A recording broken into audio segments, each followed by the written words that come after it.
Lord be with you. And with your spirit. Reading from the Holy Gospel according to St. John. Glory to you, Lord. Jesus said to the crowds, "No one can come to me unless the Father who sent me draw him, and I will raise him on the last day. It is written in the prophets, they shall all be taught by God. Everyone who listens to my Father and learns from him comes to me. Not that anyone has seen the Father except the one who is from God. He has seen the Father. Amen, amen, I say to you, whoever believes has eternal life. I am the bread of life. Your ancestors ate the manna in the desert, but they died. This is the bread that comes down from heaven, so that one may eat it and not die.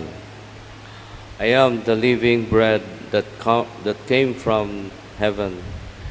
Whoever eats this bread will live forever, and the bread that I will give is my flesh for the life of the world." The Gospel of the Lord. Praise to you, Lord Jesus Christ. Christ. Today we reflect on God's sustaining presence to the world.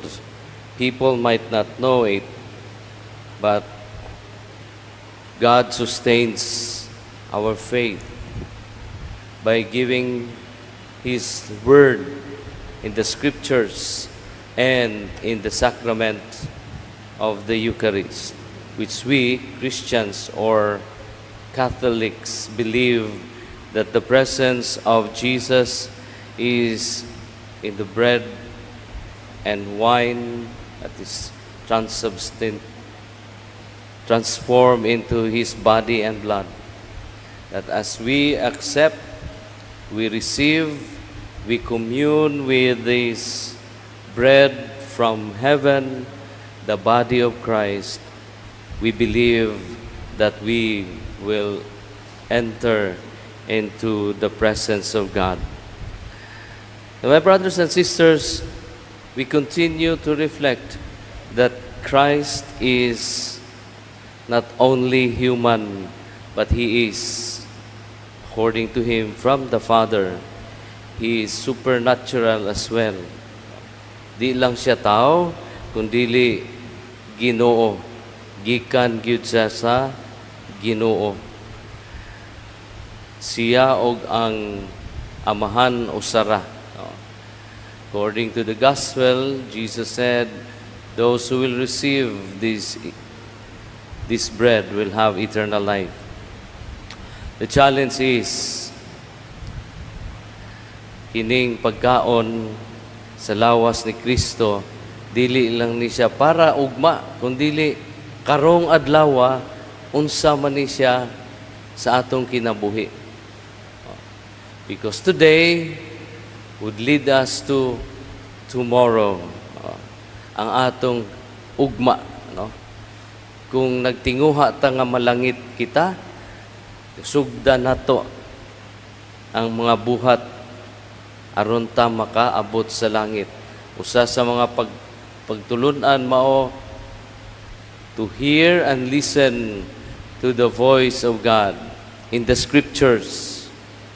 And then to believe that what we receive in the Eucharist is the body of Christ. He is present. Therefore, as we do this daily, siguro, ang atong pagpaningkamot, makaadto tag langit, isugdan na nato karon. We receive the body of Christ not because we have the intention of murabag tradition na bitaw, but we receive the body of Christ because we believe that we commune with God. So ang atong pagcommunion, para sa atong kaayuhan o gihatag ni Jesus ang iyang lawas para sa atong kapasayloan sa sala o kita maningkamot unta nga mabag-o pinaagi sa iyang pulong o sa iyang kinabuhi.